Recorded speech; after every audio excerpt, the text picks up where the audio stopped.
Cette balado est une présentation de la Fédération régionale des OSBL d'habitation de la Montérégie et de l'Estrie.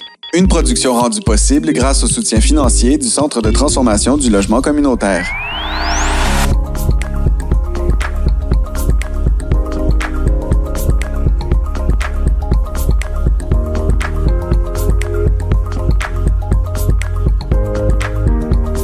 Je me nomme Marc-Olivier Cholette, le producteur derrière le projet balado de notre fédération, et vous êtes de retour dans ce feuilleton que sont nos épisodes hors série qui visent à vous partager l'intégrale des échanges que nous réalisons dans le cadre des entrevues de groupe que nous enregistrons sur les différentes régions de notre territoire. Lors de cette activité de discussion, nous avons réuni une dizaine de personnes intervenantes dans la région de Brome-Missisquoi pour mettre en lumière, grâce à leur expertise différente, l'état de la situation concernant le logement et l'habitation dans la MRC. La réalité des locataires dans ce secteur est énormément influencée par l'exode urbain et l'embourgeoisement, ce qui en fait la région de notre territoire la plus dépourvue en matière de logements sociaux et communautaires. Autour de la table, nous avons donc passé le micro à des organismes communautaires et publics ainsi que 3 élus afin de discuter de la gravité de la situation sur la frontière ouest de l'Estrie. Martin Bécotte, le directeur de la FROM, animait cette entrevue enregistrée à la mi-février et dont vous avez pu entendre les meilleurs moments en écoutant notre 5e épisode, Comprendre un bail et ses droits de locataire. Alors, bonjour, merci beaucoup de votre présence aujourd'hui pour l'enregistrement du 5e épisode de notre balado. Pour cet épisode-ci, on a choisi la région de Brome-Missisquoi, qui est la région du territoire de la Fédération en Montérégie en Estrie qui est le plus dépourvu en termes de logement social et communautaire. Il y a vraiment un déficit important et les communautés se mobilisent là, depuis quelques années, mais c'est vraiment difficile parce qu'il n'y a pas d'actifs sur lesquels s'appuyer ou d'organisations sur lesquelles s'appuyer pour assurer ce développement-là. On dénombre dans Brome-Missisquoi une proportion de personnes âgées de 65 ans et plus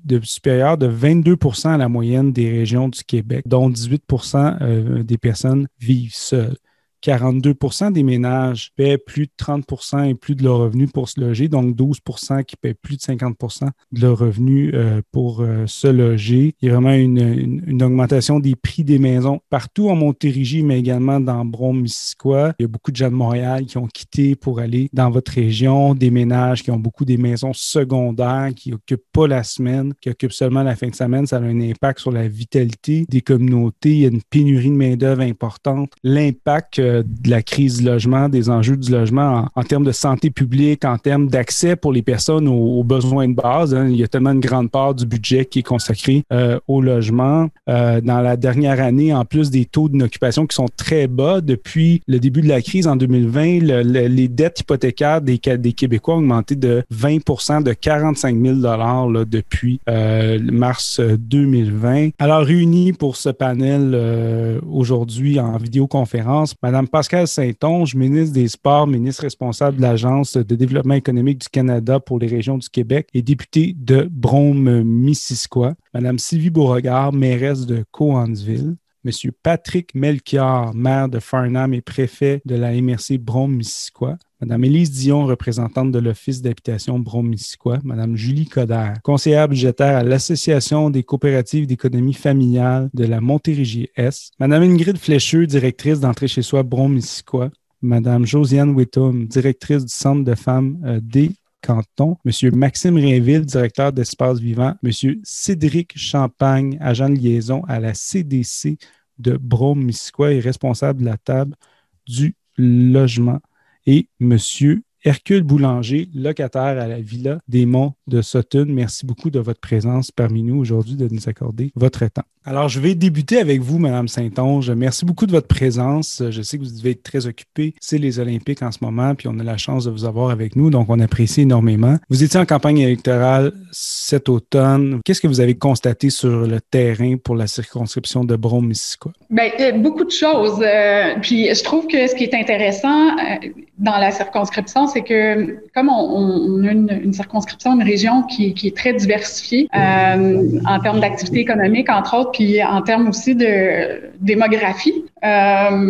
il y a plusieurs choses qui sont sorties. Bon, je dirais les deux thèmes là, qui revenaient beaucoup, c'est l'environnement, qui est sur toutes les lèvres, et aussi toutes les questions liées au logement, qui est lié en quelque sorte aussi à la rareté de la main-d'œuvre dans certains secteurs, que ce soit le tourisme, le commerce au détail et tout ça. Donc, c'est vraiment un enjeu qui est transversal, je pense, à tout le pays, à la province aussi, mais certainement la circonscription. C'est un enjeu aussi qui est particulier chez nous parce que on a comme une tension entre le développement pour accueillir toutes les personnes qui sortent de la ville pour venir s'établir dans nos municipalités et en même temps cet enjeu-là de préserver notre territoire et tout ça. Donc ça fait une grosse pression aussi sur le coût du logement, sur le coût des maisons. Alors c'est des beaux défis qu'on a à relever ensemble, puis c'est vraiment une de mes priorités de travailler avec tous les intervenants. C'est pour ça que je suis super contente d'être là avec vous aujourd'hui, même si je peux pas être là durant toute la rencontre, mais Sofiane va se faire un plaisir là, de me dire un peu le fruit des discussions d'aujourd'hui et de travailler avec vous là, pour qu'on trouve des solutions à ces enjeux-là qui sont très importants. Bon, vous avez la chance d'être assis autour de la table du Conseil des ministres, donc ça vous donne une portée plus importante pour témoigner de l'enjeu du logement auprès du gouvernement. Votre gouvernement a adopté la stratégie nationale sur le logement, là, donc on parlait d'à peu près 11 milliards d'argent neuf sur 11 ans, ce qui est pas énorme en termes, tu sais, le gouvernement donne par exemple 6 milliards de réduction de non-imposition des gains en capitaux sur les maisons individuelles. Donc ça, c'est 11 milliards sur 11 ans, c'est pas énorme. Il y a quand même 2 milliards qui ont été ajoutés là, avec l'initiative rapide de logement. Mais qu'est-ce que compte faire votre gouvernement là, pour permettre là, de régler la crise du logement? Donc, comment concrètement vous souhaitez apporter des solutions sur le terrain? Oui. Depuis 2015, c'est 72 milliards là, qui a quand même été accordé pour aider sur la question du logement. Il y a un fonds d'accélération de 4 milliards là, pour justement accélérer la mise sur pied des projets et tout ça. Il y a l'incitatif à l'achat d'une première maison. Il y a un programme d'allocation aussi avec option d'achat. Donc, il y a plusieurs initiatives qui sont mises sur pied. Je dirais qu'un des défis qu'on rencontre, c'est que, dans le fond, le gouvernement lui-même ne bâtit pas nécessairement d'habitation. C'est des projets qu'on travaille avec les promoteurs, qu'on travaille avec les organisations, avec les organismes qui veulent monter ces projets-là dans les municipalités. Donc, il y a cette réalité-là aussi. Il va y avoir un sommet aussi sur le logement, là, je crois que c'est vers la fin février. Donc, et concrètement, dans nos circonscriptions, le rôle des députés, c'est aussi justement quand on a des programmes qui sont mis sur pied, c'est de travailler avec les intervenants, de bien voir où sont les besoins, puis d'essayer, en travaillant avec les intervenants, avec les promoteurs aussi qui veulent bâtir des projets, que ce soit pour le logement abordable ou pour l'accès à l'habitation, et de s'assurer là, que les programmes sont accessibles. Puis c'est sûr que c'est un enjeu qui est pan-canadien, l'abordabilité du logement, et on a une tension aussi veut pas qu'on doit traiter entre les besoins dans les grandes villes puis les besoins dans les plus petites municipalités comme les nôtres. Et c'est pour ça que c'est important qu'il y ait beaucoup de coopération puis collaboration entre les promoteurs, les organismes, les municipalités puis les bureaux de députés pour s'assurer que les programmes sont mis sur pied, qu'il y a une part de l'argent qui revient dans nos régions pour pouvoir réagir à la situation particulière chez nous. Donc, on est bien conscient que tout n'est pas parfait, qu'il y a du travail à faire, mais on est vraiment déterminé à le faire, puis à donner un coup de main, puis à trouver des solutions avec les communautés. Ben on va justement, la communauté est avec nous, on va les interroger également. Donc, je vais continuer avec Mme Ingrid Flécheux d'Entrée chez soi Brome-Missisquoi, qui est un organisme qui offre du soutien aux personnes qui ont des problématiques de santé mentale. Ils sont eux-mêmes développeurs de logements sociaux, ils sont eux-mêmes propriétaires de 2 projets Accès-Logis, donc ils offrent du logement aux personnes avec des difficultés en santé mentale, mais ils font aussi de l'accompagnement sur le terrain des personnes directement dans leur logement. Si je me trompe pas, là, Mme Fletcher, vous me corrigerez. Donc, c'est quoi la réalité terrain que vous constatez, vous, en ce moment? La réalité, c'est qu'on reçoit beaucoup de demandes pour accéder à des logements. On a la particularité d'avoir des logements à long terme, mais aussi des logements de transition qui sont faits pour accueillir des personnes qui sortent d'hospitalisation ou qui seraient prêtes à être hospitalisées, et c'est donc une solution alternative pour leur donner un moment de répit et leur permettre de se récupérer et ainsi d'éviter l'hospitalisation. Donc, on a beaucoup de demandes, que ce soit pour un logement permanent, pour un logement de transition. On est en train de développer avec 2 autres organismes un nouveau bâtiment pour offrir encore plus de places. Est-ce que il y a beaucoup la difficulté de développer, là, nous, on le constate sur le terrain. Est-ce que dans Brome-Missisquoi, quand on essaie de développer des projets concordés, les politiques fédérales, les politiques provinciales, les enjeux locaux de zonage, de territoire, donc comment on fait pour concorder tout ça? Est-ce que comment ça fonctionne le développement? Donc ça avance. Là, avec la pandémie, c'est malheureusement bloqué à un stade. Voilà, on est bloqué depuis plusieurs mois à un même stade à cause de la pandémie, donc on attend que la situation s'arrange. Mais ça a été long, oui, 3 ans. Monsieur Melchior, vous êtes préfet de la MRC Brome-Missisquoi, vous êtes également maire de Farnham. Je sais que c'est un enjeu qui vous préoccupe. D'ailleurs, vous souhaitez même mettre sur pied un mini sommet ou congrès local là, avec les développeurs pour voir comment vous pourriez développer. Donc, est-ce que vous pouvez me constater sur votre terrain comment que les citoyens vous interpellent sur l'enjeu du logement, de l'habitation, les difficultés, là, ce que la ministre nommait, entre autres, l'accès au terrain, le besoin de développer, mais en même temps les enjeux environnementaux, les enjeux de densification, ce qui fait que c'est très difficile de développer. Si vous pouvez me parler un peu de votre constat sur le terrain puis votre expérience comme maire sur l'enjeu du logement. Bien, effectivement, vous touchez plusieurs points aussi. Puis il faut comprendre que Brome-Missisquoi, des 10 dernières années, on parle de 12% de plus de population. Farnham, les 4 dernières années, 25% de plus de population. En 2020-2021, toute proportion gardée, la ville de Farnham a été la ville au Québec qui a eu le plus gros taux d'augmentation de population.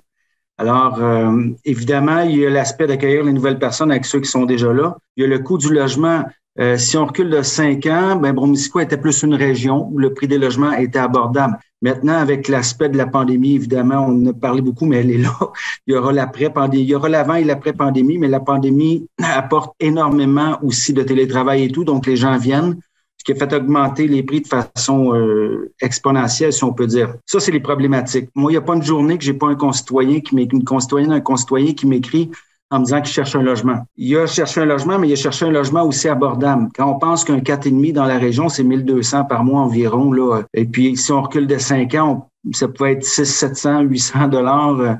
On recule pas de loin. Maintenant, quand je parle d'un petit sommet local, évidemment, moi aussi, j'étais en élection, il y a pas si longtemps. Et puis, c'est ce qu'on a dit, on doit faire un sommet. Pourquoi? Parce qu'il y a des subventions qui existent, on l'a nommé avec Madame la ministre. Il y a des subventions qui existent maintenant. Ce qu'il faut faire, c'est qu'il faut entendre tout le monde. Le promoteur, évidemment, c'est son métier, c'est son travail, il doit vivre de ça. Les organismes communautaires, puis je peux vous dire, moi, j'ai été 22 ans dans le milieu communautaire avant d'être politicien là, à temps plein. Et puis, les organismes communautaires sont une courroie de transmission, sont des accompagnateurs qui ont une connaissance pointue du terrain. Alors, on a les promoteurs, les organismes communautaires, évidemment, les paliers gouvernementaux, les bailleurs de fonds, c'est de mettre tout ce beau monde ensemble, dire comment on procède, puis d'amener vraiment toute la dimension sociale à travers ça, parce que c'est du social qu'on parle, parce que dans l'échelle de Maslow, se loger, là, ça fait partie de ça.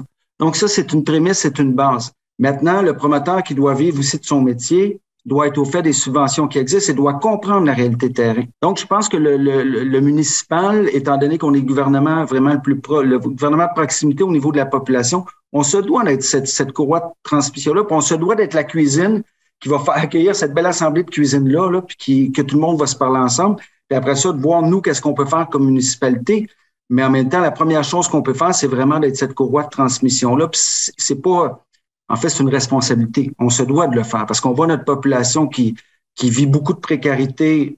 Ça a toujours été, mais tu sais, quand tu es pauvre, parmi les pauvres, où tout est plus accessible, ça va. Mais là, quand tu es une personne qui vit une situation de précarité où tout devient plus cher autour, puis ta situation précaire, j'ai vu des données là au niveau, ne serait-ce que même les gens qui travaillent, les salaires n'ont pas suivi. Mais on sait que l'inflation, on parle de 60% au niveau des logements et tout. Clairement, on a une responsabilité à faire, puis il faut que ça soit du concret. Donc, c'est beau de se rencontrer, mais après ça, les discussions qu'on a reprises, le plan d'action, on met l'épaule à la roue.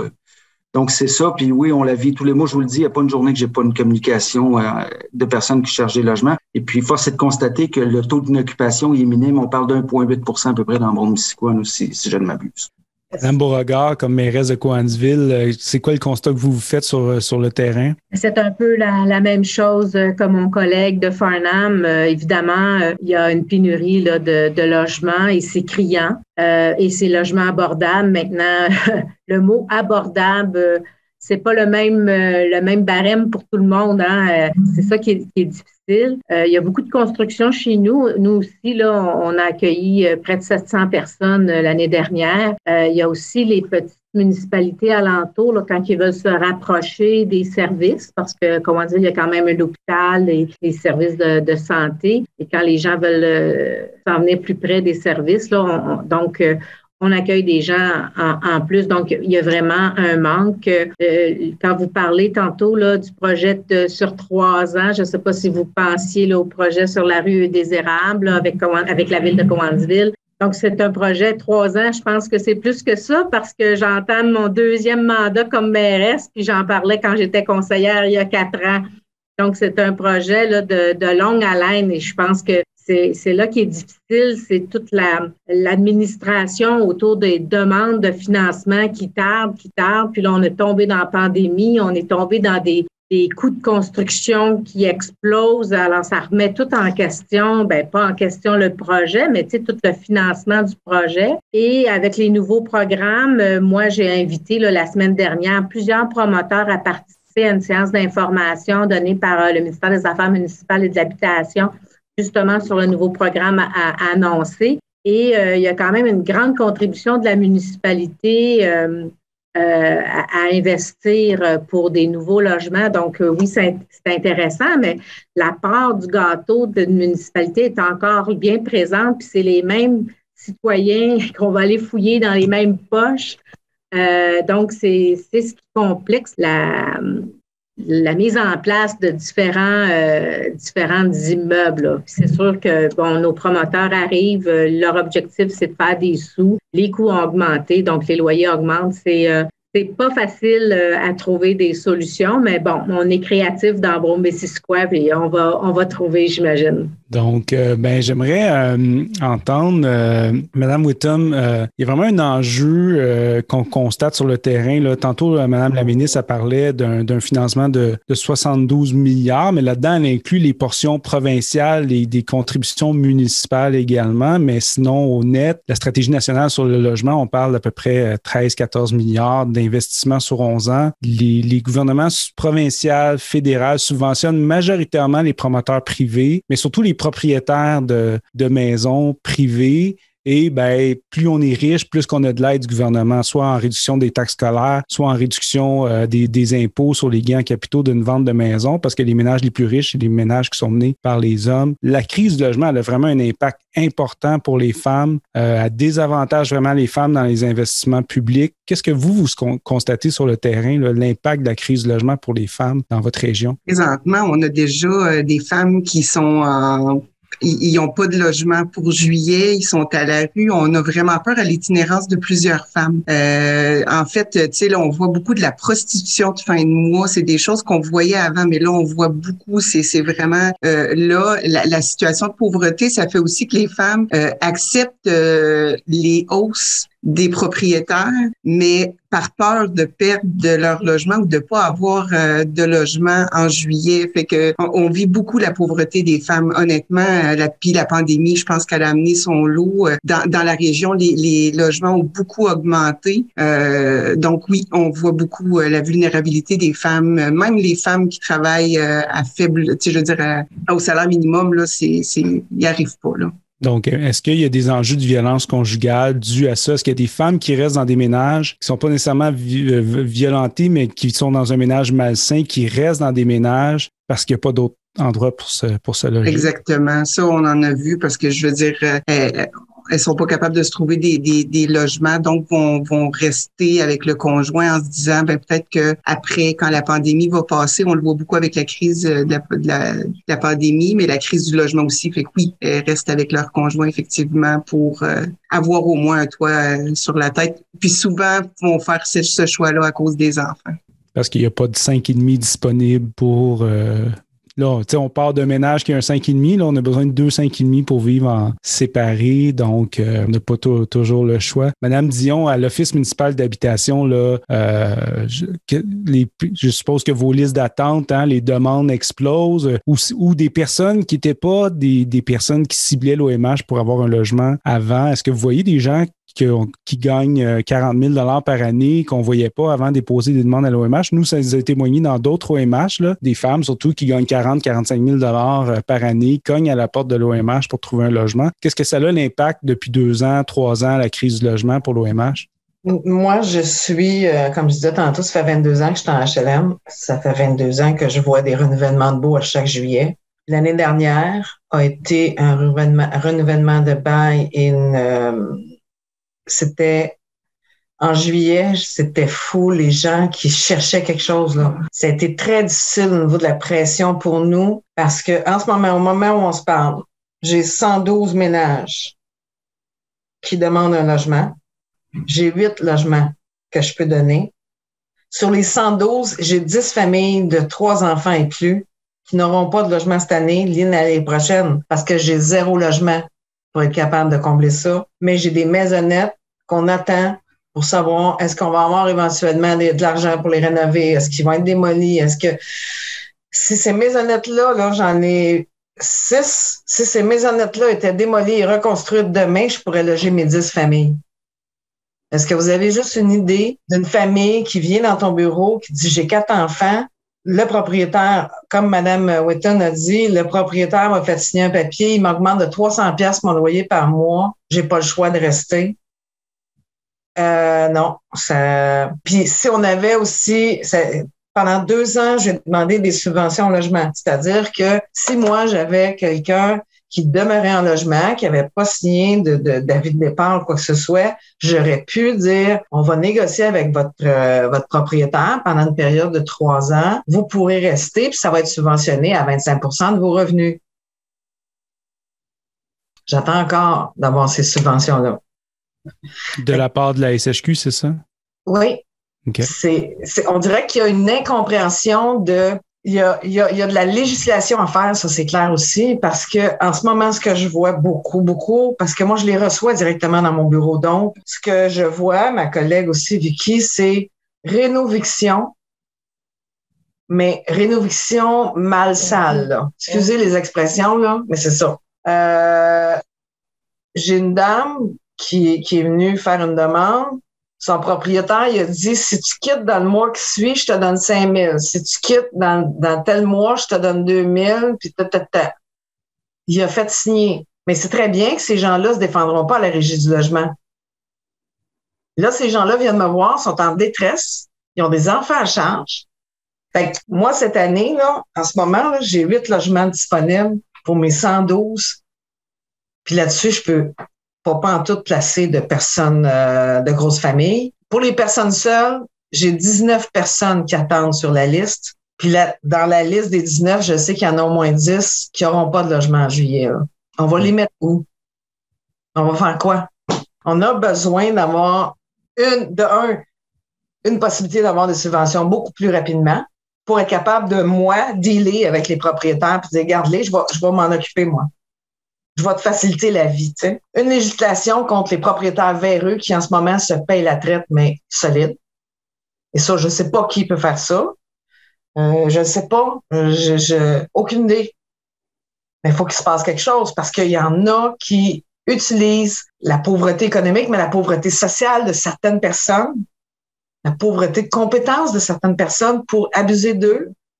Puis c'est eux qu'on retrouve dans différents centres parce que ils n'ont pas de ressources, ils n'ont pas de toit. Puis comme monsieur le maire disait tantôt, si tu n'as pas de toit le reste de ta vie, Fait qu'il y a ça à faire. Puis il y a aussi l'espèce de tu sais, on construit des logements, là, mais en tout cas, abordable, on va dire, comme madame disait, on a l'abordable so-so, tu sais, des fois, là. Tu sais, l'abordable, une famille de 4 qui sont au salaire minimum, 900, 1000 $, c'est pas abordable, ça, là. Tu sais, pour un 4,5 ou un 5,5, c'est pas, non. C'est Les pas maisonnettes, là, c'est quand ça, c'est vraiment un enjeu de financement du fédéral, du provincial. Écoutez, moi, j'ai Combien de travaillé. temps vous avez demandé la reconstruction des maisonnettes? Je vais vous donner un exemple. Là. En 2010, j'ai commencé à travailler à Waterloo dans les offices. On avait, je vais vous dire un chiffre comme ça, je m'en souviens pas, mettons une quinzaine de maisonnettes. On parle de 4,5, de 5,5, 6,5. OK? Ils nous ont dit, transférez tout le monde de là, on va démolir ça, puis on va vous donner un financement. Ils sont encore debout là. Même principe ici. Ça fait 7 ans. Ils sont vides. Ils ont des plywood dans les fenêtres. Là, j'avais une famille avec 7 enfants. Savez-vous ce que le logement était bloqué. J'ai fait débloquer le logement. J'ai fait faire une inspection par notre technicienne en bâtiment. J'ai dit, je veux qu'il soit logeable pour cette famille-là. Ça n'a pas d'allure. C'est une famille qui demeure déjà dans un taudis. Il y a un constat. C'est un taudis. Il faut qu'ils sortent de là. Ils ont 7 enfants. Pensez-vous vraiment que les propriétaires ils ont dit, oui, viens-t'en chez nous? Eh ben non. Fait que là, moi, je me suis organisée. J'ai dit, on a une maisonnette qui est encore potable. Go. Ça a pris 2 semaines. Pif, paf, pouf, la famille est dedans. C'est l'OMH qui a payé à même ses propres budgets. Exactement. Donc, vous avez amputé des budgets pour rénover d'autres logements que vous aviez. On a rénové cette maisonnette-là parce que pour nous, c'était inconcevable de laisser cette famille-là dehors dans la rue. On peut pas. Merci, Mme Dion. On reviendra sur les programmes, les solutions. Passionné. Non, c'est correct. Donc, je vais aller.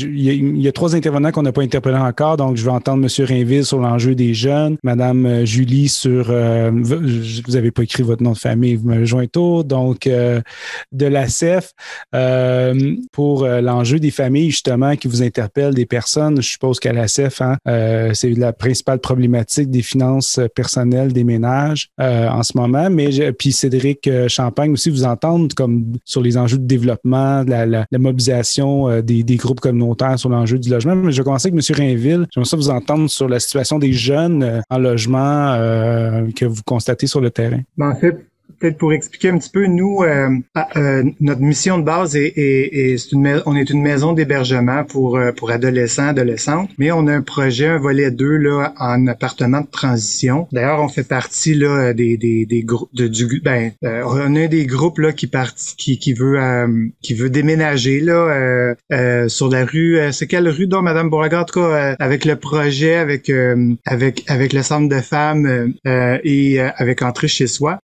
Il reste que nous, par rapport aux jeunes, tous les problèmes qui sont énumérés, quand on a des jeunes qui arrivent un peu à l'âge adulte avec déjà un parcours de vie quand même assez tumultueux, je veux dire, tu sais, par rapport à accéder à un logement de base ou penser avoir une maison, c'est comme un rêve de loterie, là. Je veux dire, c'est très, très loin pour eux.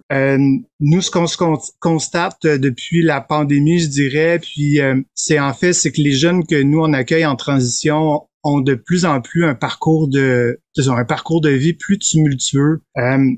Habituellement, la transition, pour nous, ça va jusqu'à 2 ans, mais il y a quand même des jeunes qu'on garde en transition, qui sont en une 3e année, faute d'opportunités pour avoir un logement régulier. Il y a aussi le fait que ces jeunes-là qui sortent des fois qui sortent de la DPJ ou qui ont pas nécessairement eu beaucoup, en tout cas, qui n'ont pas eu nécessairement une aide auprès de leur famille tout le temps adéquate, pour eux, c'est ça. Pour eux, trouver un travail, ça représente aussi un défi. Retourner à l'école, ça représente un défi. Donc, ces gens-là, ces jeunes-là, souvent, ce qui va arriver, c'est ça, c'est que quand ils arrivent chez nous, on part d'une certaine base. Tu sais, on leur montre aussi à cuisiner. Tu sais, fait que c'est vraiment comme des fois finalement de la base. Julie pourrait en témoigner, mais il y a des ateliers qu'on organise, puis la CEF est venue pour un peu expliquer c'est quoi justement les droits des locataires, c'est quoi, comment bien budgéter, comment essayer de réussir à finalement à être des bons citoyens, des bons locataires et d'apprendre finalement les bases de la vie un peu là quand on est un jeune adulte ou une jeune adulte. Fait que c'est ça. Nous, je dirais que les problématiques se sont un peu accentuées. On a accueilli des jeunes au niveau de la qu'on garde où on a des 4,5, mais exemple, on a une jeune qu'on a gardée plus longtemps seule en lien avec le fait qu'elle avait de la difficulté au niveau de l'anxiété assez forte là, elle avait des problèmes d'anxiété, donc ça retrouvait avec une personne qu'elle connaissait plus ou moins dans son logement, ça représentait tout un défi. Donc, on se retrouve, c'est ça, des fois, à avoir des jeunes qui peut-être auraient besoin d'un autre type, pas un autre type d'hébergement, mais un type un peu plus spécialisé selon ce qu'ils vivent. Puis aussi, on a eu des demandes autant de la DPJ parce que leur parcours se termine pour ces jeunes-là. Donc, ils se retrouvent, ils savent pas si les liens avec la famille est difficile. Fait que souvent, on accompagne ces jeunes-là dans les premiers pas de l'âge adulte. Fait que c'est ça, là, j'avais pris des notes, mais je vois qu'il y a quand même beaucoup de choses qui ont été mentionnées. Ce que je peux dire, j'ai vu un petit peu dans le document là que par rapport à l'exode rural, pour des jeunes qui aspirent à aller au cégep ou qui veulent pousser un petit peu leurs études là, post-secondaire, c'est sûr qu'ils doivent partir. S'ils demeurent dans la région, là, il y a toute la question du transport qui vient en lien aussi avec ça. Puis évidemment, si on parle de précarité ou de pauvreté, le transport fait partie des dépenses essentielles, mais non essentielles, ou prioritaires, mais en tout cas, ça vient quand même un enjeu là, si on veut réussir aussi à se sortir un petit peu la tête de l'eau, là, puis essayer d'amorcer un projet, nous, ce qu'on appelle un projet de vie, pour qu'ils puissent se trouver un métier ou poursuivre leurs études, là. Merci, M. Rainville. Madame Coder, M. Rainville parle du transport. Il y a déjà des gens qui nous ont témoigné. Il y a le prix du logement qui augmente, mais quand on n'a pas beaucoup de sous, on peut pas se loger près des transports en commun, près des lignes de transport, puis vous couvrez un territoire plus large que Brome-Missisquoi, près des nouveaux transports verts. On peut pas accéder aux voitures électriques. Puis là, il y a la taxe du carbone qui a augmenté le prix de l'essence. Donc, c'est un enjeu vraiment important. L'environnement, il faut... nous, on n'est pas contre du tout. Ceci dit, ça a un effet paradoxal sur les finances là, des personnes. Il faut qu'ils s'éloignent des transports en commun, donc ils n'ont pas le choix d'avoir un véhicule. Le coût du logement est inaccessible, le coût de l'essence maintenant. Donc, quel est l'impact de la crise dans les finances des personnes? Est-ce que vous voyez des personnes que vous ne voyez pas il y a 3-4 ans dans vos centres? Qu'est-ce que vous constatez sur le terrain? Moi, ça fait seulement un petit peu plus d'1 an que je suis à la CEF, là, mais ce qu'on voit beaucoup comme clientèle, là, c'est des gens sur l'aide sociale ou des retraités. C'est vraiment les grands besoins de logement, c'est les familles puis les personnes seules. C'est comme les personnes âgées, souvent, ils sont moins autonomes, sont plus capables de monter les escaliers, ils cherchent des logements qui sont au premier plancher. Bonne chance, là, vraiment. Il n'y a rien d'abordable. Il y a vraiment beaucoup de problématiques là, à ce niveau-là. Puis les familles, il y a beaucoup de discrimination quand on visite un logement.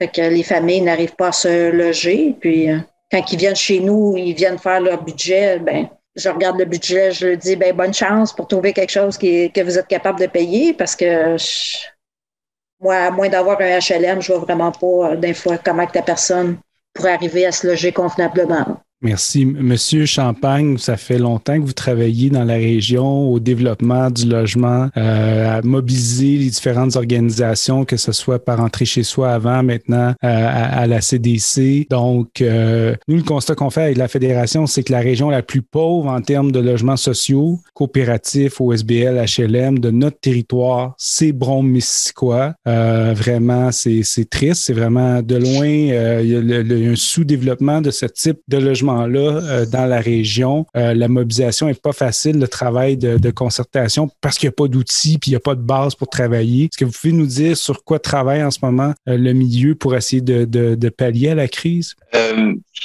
Pallier à la crise, ça serait un petit peu ambitieux de dire que c'est les travaux de la table, parce qu'il y a une table de concertation sur l'enjeu du logement qui se voulait réunir tous les acteurs, là, autant communautaires que le réseau de la santé, que les élus, les urbanistes. Cette table-là est est active. C'est une des seules tables de concertation qui a continué durant la pandémie à faire ses rencontres. On a établi un portrait en logement qui vient démontrer où sont les enjeux, autant au niveau du logement abordable que pour tout type d'habitation locative et à l'achat.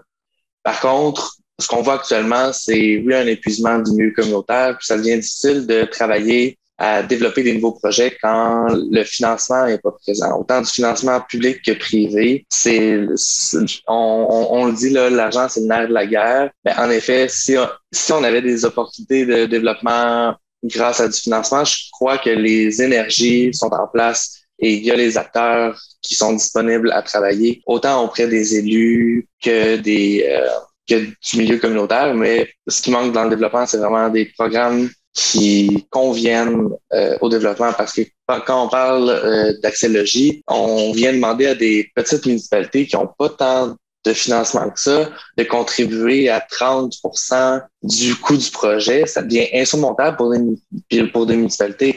T'sais, on a avec nous la mairesse de Coateville, qui est la plus grande municipalité de la MRC. Puis, ça devient impossible pour même cette municipalité-là de porter un 30% d'un coût de développement d'un projet qui vaut 2 millions, 3 millions. Donc, c'est vraiment au niveau de la mobilisation pour trouver le financement qui devient difficile. Mais bon, il y a des solutions. On est en train la MRC fait actuellement des rendez-vous économiques pour dégager des pistes d'action au niveau pour les travailleurs, pour voir dégager du développement abordable et des solutions pour les travailleurs. Vers la fin du printemps, il va y avoir un forum en logement parce qu'on désire réunir tout le monde autour de la question du logement pour développer des chantiers d'action concrets ici maintenant. Là. Donc, pas des solutions on va faire un plan d'action sur 5 ans pour peut-être arriver avec un logement, mais vraiment de qui peut mettre actuellement la main à la pâte pour développer des immeubles qui arriveraient maintenant. Ben c'est ça. Parlons-en des programmes, des enjeux, des différents paliers du gouvernement. Il y a M. Boulanger que je veux entendre plus tard là, sur sa vie à la Villa des Monts-Sutton comme locataire d'un OSBL d'habitation pour personnes âgées. Je vais vous revenir, M. Boulanger, mais il y a vraiment le budget du gouvernement du Québec en termes de dépenses a augmenté de 37 milliards là, depuis 2018. Au fédéral, on dépense presque 100 milliards de plus là, depuis 2-3 ans par année, mais en termes de dépenses pour la construction de logements sociaux, collectifs, communautaires, on est au même stade à peu près depuis plusieurs années. Le programme Accès Logis, les coûts de construction sont irréalistes. On vient de faire un nouveau programme qui va subventionner le marché privé, entre autres, alors que les OSBL d'habitation qu'on a construits il y a 40 ans dans différents programmes, ils sont encore sans but lucratif, ils contribuent encore à offrir du logement abordable aux communautés. Donc là, on demande à la ville là, de financer des promoteurs privés pour développer du logement dit abordable. Nous, Mme Beauregard, là, comme organisme communautaire, notre rôle, c'est de défendre les droits du logement, c'est d'être fâché, puis de trouver les bébites, puis de voir les injustices. C'est notre job au quotidien. Mais vous, là, Mme Beauregard, comment vous faites pour garder votre calme face à cette indifférence-là des différents paliers de gouvernement sur l'enjeu le maire de Farnham le disait, là, dans la pyramide de Maslow, c'est l'enjeu du logement qui est primaire, qui est le plus important. Vous, comment vous faites comme mairesse pour garder votre calme face à ça? Faut pas garder le calme. Disons qu'en dedans, ça bouille parce qu'on le voit, là, le coût des logements, puis les gens en détresse, là, on le sent, mais on prend tout ça, puis on se retourne aussi vers le gouvernement. L'Union des municipalités du Québec, qui regroupe les municipalités, en fait sa priorité, le logement pour 2022. Puis on sait qu'il y a des élections provinciales qui s'en viennent bientôt. Donc, c'est sûr que ça va être un élément qui va être mis sur la table comme prioritaire. Le gouvernement n'aura pas le choix. Là. On parlait tantôt des maisonnettes là, à Cowansville qui sont en attente. Ça fait 7 ans que vous disiez, Mme Dion, moi j'étais au conseil d'administration à ce moment-là. Et puis, mais le gouvernement ne donne pas ces argents-là. Le projet sur la rue Orléans, c'était de l'attente, puis de l'attente. Les coûts augmentent. Il faut vraiment prendre d'assaut le gouvernement pour qu'il en donne davantage, puis pas juste aux grosses municipalités là, qui ont les ressources financières, mais à toute municipalité. parce que le besoin, il est criant partout. Donc, ça fait partie d'une priorité là, des municipalités pour se retourner vers le gouvernement, ça c'est certain. Là. On garde notre calme, mais peut-être parce que c'est ma nature là, de ne pas d'être comme ça, mais ça fait mal de voir que des familles qui ont des difficultés. Comment les groupes communautaires vous percevez justement soit l'impact là, de certains conseillers municipaux ou certains maires ou mairesses ou de vos députés ou des ministres là, sur l'enjeu du logement? Comment vous percevez le message dans votre terrain au quotidien, là, comme je pense à Mme Coderre qui fait face à... qui se retrouve dépourvu devant une personne âgée là, qui a fait son budget puis elle constate bien que c'est impossible, là, même comme spécialiste du budget. Donc, comment vous percevez ça, vous, ce désintérêt-là sur le terrain? Bien, c'est sûr que c'est fâchant un petit peu, là, mais on se dit, il me semble qu'il devrait y avoir des solutions qui auraient dû être pensées et mises en place depuis bien des années.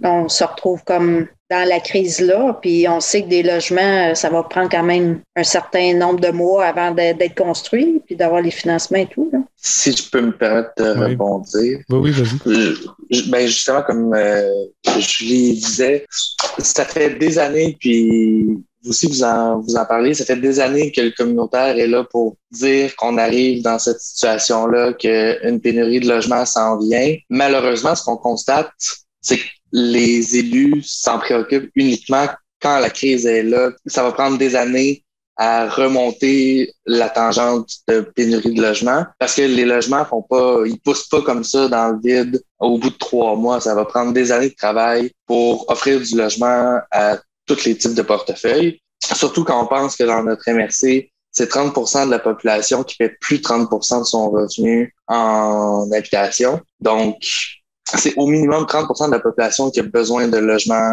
abordables, qui a besoin de mesures pour pallier à l'inflation constante. Puis c'est ça, on remarque que c'est maintenant là que... Et quand je parle des élus, je parle des élus de tous les différents paliers. On remarque maintenant qu'il y a un problème, alors que le communautaire, ça fait 4, 5... En fait, la première idée d'avoir une table logement pour répondre aux logements abordables et accessibles a été mise en place dans Brome-Missisquoi en 2017. Donc, c'est au minimum depuis 2017 qu'il y a une concertation d'organismes qui font il y a un problème qui s'en vient, on va foncer dans le mur, il va y avoir une crise du logement, on le voit ailleurs, ça s'en vient dans Brome-Missisquoi. Puis là, on est rendu en 2022, puis on est comme ça fait 2 ans qu'il y a une crise du logement, puis qu'on n'a pas de logement sur notre territoire, on devrait faire de quoi? Puis là, il y a des actions qui arrivent, puis les élus se sont mobilisés, donc les choses commencent à avancer, les réflexions, les discours commencent à déboucher, puis c'est parfait. Je trouve juste déplorable qu'on ait dû attendre 5 ans avant de faire comme finalement, oui, il y a un problème qui s'en vient. Le 1er juillet s'en vient dans quelques mois. L'année passée au Québec, c'est presque plus de 350 ménages là, qui ont été dans la rue pendant plusieurs mois, donc hébergés d'urgence dans des motels, des hôtels. À Sherbrooke, c'est, je pense, plus de 30 ménages pendant plusieurs mois là, hébergés. Est-ce que dans Brome-Missisquoi, il y a un plan pour le 1er juillet? Comment on va trouver... C'est quoi la solution pour toutes les personnes qui n'auront pas de logement le 1er juillet prochain? Est-ce que la communauté réfléchit à ça? Est-ce qu'on envisage un plan d'urgence ou des solutions à court terme? En ce qui nous concerne, nous, on avait des sous l'année dernière pour loger des gens temporairement lorsqu'on savait qu'un logement était en fin de rénovation pour être capable de leur donner. Cette année, au moment où on se parle, on n'a aucune idée de... Ils vont faire du sitting en avant de nos bureaux. J'ai aucune idée. Ça fait 2 ans qu'on roule sur des plans d'urgence, justement, des fonds qui sont débloqués par la SHQ pour permettre à l'Office d'habitation d'héberger du monde de manière temporaire, là, quelques jours avant le 1er juillet. Les gens se retrouvent à la rue. Mais puis il y a eu une implication de la MRC aussi là, actuellement pour du logement d'urgence, autant pour la COVID, mais pour des situations d'itinérance. Il y a plus ou moins 10 000 $ qui a été investi par la MRC pour soutenir les populations de manière temporaire. Mais ça fait 2 ans qu'on roule de plan d'urgence en plan d'urgence, en financement d'urgence. Si je peux me permettre, là, juste aussi par rapport au fonds d'urgence que Cédric l'a mentionné avec la MRC, je sais qu'il leur reste encore des fonds. Ils l'ont mentionné cette semaine, là, justement, il reste encore le 3/4 des fonds, là, un 4 000 $ disponible pour, encore, comme on dit, on parle de fonds d'urgence, là, mais je sais qu'il y a des fonds disponibles auprès de la MRC, Brome-Missisquoi aussi. Merci, Mme Lévesque. Donc, M. Rainville, vous alliez intervenir? Je voulais juste signifier par rapport à ce que Cédric disait. En fait, nous, on a avec la Maison des jeunes de Cowansville, puis la cellule jeunes et familles de Brome-Missisquoi, un autre organisme, grâce à la COVID et au fond de la COVID, on a débloqué un fonds d'urgence, puis certains autres organismes aussi l'ont fait. Puis ça, c'est essentiellement pour aider les membres, les participants de nos organisations ou à arriver, là. Tu sais, Josiane parlait de prostitution de fin de mois mais comment en arriver aussi à éviter ça? Il y a eu un surplus de fonds, là, pour différentes situations, soit en itinérance ou quoi que ce soit. Puis je veux dire, on a quand même pu aider des centres d'action bénévoles à acheter à avoir des cartes d'épicerie ou à même certains locataires à éponger une dette d'électricité mais ça, ces fonds-là, ils vont partir avec la COVID. Fait qu'il y a aussi ça. Le logement fait partie, là, évidemment, des besoins de base, mais à travers ça, qu'est-ce que les gens vont faire pour garder leur logement? Ils vont peut-être justement se retrouver dans les banques alimentaires. Plus aussi là, ça sera plus juste des personnes sur l'aide sociale, mais ça va être des gens avec un faible revenu ou un emploi qui vont se retrouver là. Fait que la pression va continuellement revenir un peu face aux organisations parce que c'est ça, parce qu'on un peu comme Cédric disait. Il faut agir des fois avant que la crise arrive. Puis là, il y a la crise du logement, mais suit après d'autres types de besoins qui vont en émerger, là, notamment évidemment la nourriture, j'imagine là, Josiane aussi là avec les petites familles, il y a d'autres choses qui sortent après, tu sais, fait que.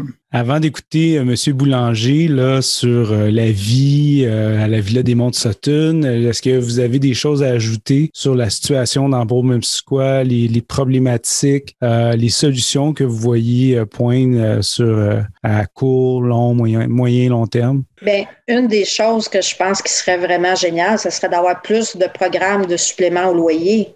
Tu sais, ça permettrait aux gens de rester où est-ce qu'ils sont sans nécessairement déménager dans un HLM. Puis, est-ce que ça, les propriétaires, Mme Dion, les acceptent? Parce que nous, on nous a témoigné dans certaines régions que les offices ont entre autres à Sherbrooke, là, pour avoir déjà rencontré des propriétaires privés qui réclamaient des PSL plutôt que de la construction de logements sociaux parce que ça leur faisait compétition, mais finalement, ils les utilisent pas, ils refusent les locataires avec les suppléments au loyer. Est-ce que vous voyez ça? Vous avez tout écoulé de toute façon, les suppléments? Moi, ça fait 2 ans que je demande 10 subventions au logement, tout ça. Honnêtement, dans ma banque, là, j'ai 6 propriétaires avec des logements de 4, 5,5, 6,5 qui sont prêts, dès que j'en ai, à les prendre pour les donner aux locataires qui sont déjà présents dans le milieu parce que ce sont des bons locataires, mais qui ont passé dessous pour payer le logement. Et ils sont très conscients aussi que s'ils prennent entente avec nous, c'est que dès que ce locataire-là va partir, moi, je pige dans ma liste. Donc, ils sont ouverts aux familles avec plusieurs enfants, ils sont ouverts avec ça, là, ça nous faciliterait énormément les choses.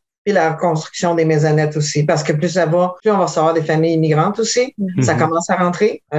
Puis je vous dis, là, les familles immigrantes, là, j'en ai 2 en ce moment d'origine arabe et ils ont 4 enfants et plus. Et ils sont très heureux, là. J'ai réussi à leur donner des logements. Fait que, tu sais, ça aussi, faut considérer ça, là. Ça s'en vient vers nos régions, là.